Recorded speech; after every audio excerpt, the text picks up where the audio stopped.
బుద్ధ భగవానుడు శిష్యులతో స్నానానికి వెళ్తా ఉన్నాడు. అక్కడ ఒక అమ్మాయి బుద్ధుడిని ఇలా తిడతా ఉంది.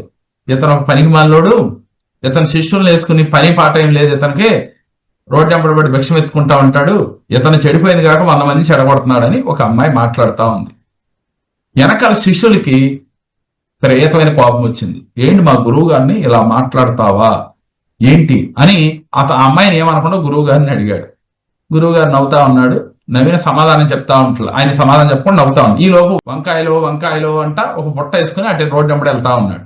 వెళ్తా ఉంటే గురువు గారు ఈ మాట అడిగాడు, రోడ్డు మీద ఎవరు వెళ్తున్నారు? అదేంటి గురువు గారు, నేను అడిగింది ఏంటి, రోడ్డు మీద వెళ్ళేది అడుగుతారండి, దానికి సమాధానం చెప్పు నాయనా, నేను సమాధానం చెప్తాను. వంకాయలు వంకాయలు, మరి నేను చెప్పేదాకా నువ్వు విన్నావా? వినలేదు గురువుగారు. ఎందుకు వినలేదు? వంకాయలతో మనకు పనే ఉంది గురువుగారు అని అన్నా. ఓహో, వంకాయలతో నీకు పని లేదు కాబట్టి నువ్వు ఆ విషయాన్ని వినలేదు. మరి ఈ అమ్మాయి తిట్టిన మాటలు నీకు పని ఉందా? ఆ అమ్మాయి తిడతా ఉంది, ఓకే, ఆ తిట్టులతో నీకేం పని? వంకాయలతో పని లేనోడివి, నువ్వు వినలేదు కాబట్టి ఈ అమ్మాయి తిట్లు కూడా నీకు పని లేదు కదా, నువ్వెందుకు వింటావు? నీకు ఎందుకు మనసులోకి ఎక్కించుకుని బాధపడటం? అలాంటి స్థితికి రావాలి. అలా వచ్చిన నాడు మీరు పరిపూర్ణ వ్యక్తిగా మారినట్టు. ఈ కర్మలు తొలగించుకోవటానికి ఆ స్థితి వస్తే గత జన్మ కర్మలు తొలగటానికి అవకాశాలు ఉంటాయి. ఈ జన్మలో కొత్త కర్మలు చేయకుండా ఉండగలుగుతాం. మనం మేనిఫెస్టేషన్ ఎప్పుడు ఎరుకతో చెయ్యాలి.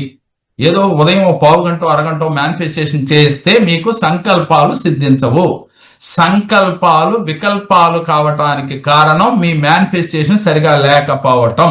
నా సంకల్పం సిద్ధిస్తుంది, నేను అనుకున్న గోల్స్ ను సాధిస్తాను, దానికి నేను పరిపూర్ణంగా సంసిద్ధున్నై ఉన్నాను అని ఒక 10 సార్లు అనుకుంటే మీలో వచ్చిన వికల్పం అంటే నిరాశ వెంటనే తొలగిపోతుంది. మళ్ళీ మేనిఫెస్టేషన్ పాజిటివ్ గా జరుగుతుంది. చాలా ధైర్యవంతుణ్ణి, నేను అనుకున్న గోల్స్ ఈజీగా రీచ్ అవుతాను, నేను అనుకున్న విజయాన్ని సాధించి తీరతాను.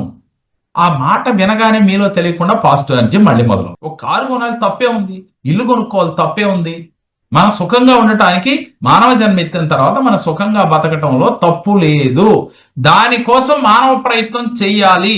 ఎప్పుడూ కూడా దైవం యొక్క అనుగ్రహాన్ని తీసుకుని మానవ ప్రయత్నం చేయాలి, అప్పుడు రిజల్ట్ వస్తుంది. శ్రీ మహావిష్ణువు అనంత పద్మనాభ స్వామిగా అపారమైన కరుణా కటాక్ష దృష్టిని మనపై ప్రసరిస్తున్నాడు. ఇంతటి మహత్తర శుభాలను ప్రసాదించేదే శ్రీ అనంత పద్మనాభ స్వామి వ్రతం. ఈ వ్రతం ఎక్కడ జరిగితే అక్కడ శుభప్రదం.